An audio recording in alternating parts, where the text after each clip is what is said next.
Behind the simple facade of a church half hidden by a curtain of buildings, indifferent to the incessant coming and going of the crowds that move along the central Via Torino, is one of the gems of the Lombard Renaissance.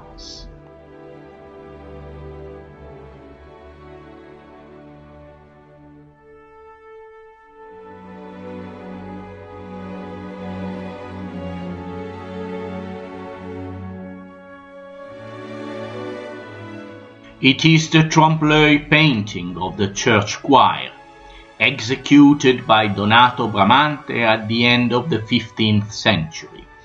The young architect had been put in charge of the construction of a new church that would house a painting of the Virgin with a child, a painting considered miraculous because it had shown signs of bleeding after it had been hit with a knife. This sacred image, framed by a masonry arch, was painted on a wall near to the ancient sacellum of San Satiro.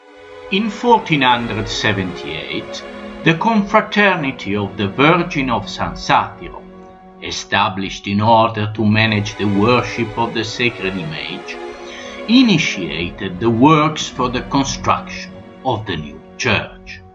In 1483, the main parts of the building had been already completed.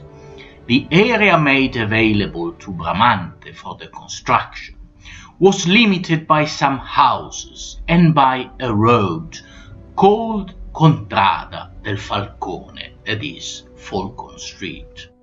Bramante built a church with a T-shaped ground plan, a large central nave, and two lateral aisles that extended to the transept, but only on the north side of it. Bramante did not have the room to build a choir on the south side of the transept. Therefore, by creating the optical illusion of depth with the artifice of perspective, he painted a trompe-l'œil of a choir by means of a stucco bas-relief showing three arches and a vaulted coffered ceiling. This created the illusion of a nave also on the south side of the transept. The optimal point of view for observing the perspective is at the center of the nave, at the level of the fourth pillar. The central nave and the transept are covered with barrel vaults separated by four lacunars, and the arches are round-shaped. The side aisles are covered with cross vaults. Above the cruciform pillars, adorned with Corinthian capitals, runs a beautiful decorated cornice. At the crossing between the central nave and the transept rises the cupola, decorated with gold and blue lacunars and illuminated by a small lantern at the top. The cupola is connected to the pillars by four pendentives. In each of them, a tondo is inserted. They show the four evangelists, painted by Bramantino. The decorative band at the base of the cupola is marked by tondi in terracotta, with busts of the prophets, a work by Agostino de Fondulis. In 1486, Giovan Antonio Amodeo was called to work at the church. He was commissioned with the facade towards the Contrada della Lupa, now Via Torino, following the instructions of Donato Bramante. However, his work was interrupted after only the base of the facade had been sculpted. Today, what remains of Amodeo's work can be seen in the rooms of the Sforza castle.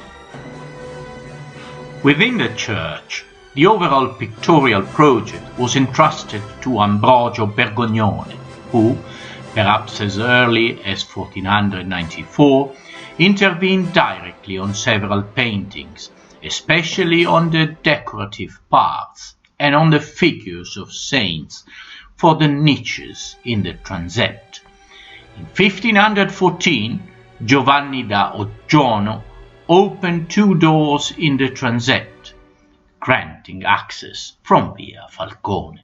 On the right side of the church is the octagonal sacristy built on 2 levels. On the ground floor, flat and concave niches are alternated. On the upper level there is a loggia with double-arch windows illuminated by small circular openings.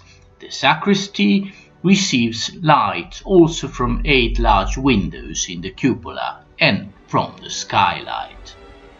Between the 2 levels runs a terracotta frieze with large heads and cupids, a work of Agostino de Fondulis. The original doorway opened onto the right aisle of the church. The present entrance was created by architect Vandoni, together with the baptismal font. After the creation, in 1871, of the new small square facing Via Torino, Vandoni also realized the church facade, which had been left unfinished until then. The circular windows at the end of the transepts were opened in 1833.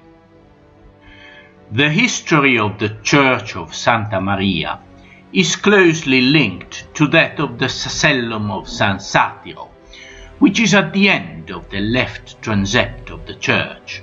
The sacellum was built at the end of the 9th century by the Archbishop of Milan, Ansperto da Biassono, as a private chapel, together with a cell for the monks of the monastery of Sant'Ambrogio, and with an hospice for the sick and poor people and for the pilgrims. The ground plan of the sacellum has the form of a Greek cross inserted into a square. It shows 3 apses flanked by niches. The roof consists of barrel vaults and semi-caps supported by 16 columns of different materials with richly decorated capitals. Remains of frescoes recovered after recent restoration suggest that the interior of the building was once covered with paintings. Its architecture reminds us of the Byzantine architecture, but also of the Chapel of Sant'Aquilino in the Basilica of San Lorenzo in Milan. In 1400, the sacellum was restored, probably in accordance with the project of Leonardo da Vinci. This seems to be attested by several drawings of the project, which included the consolidation of the perimetral walls. Originally, a cupola was foreseen, but eventually the lantern designed by Donato Bramante was built instead, since in the meanwhile Bramante had taken over the responsibility for the construction site.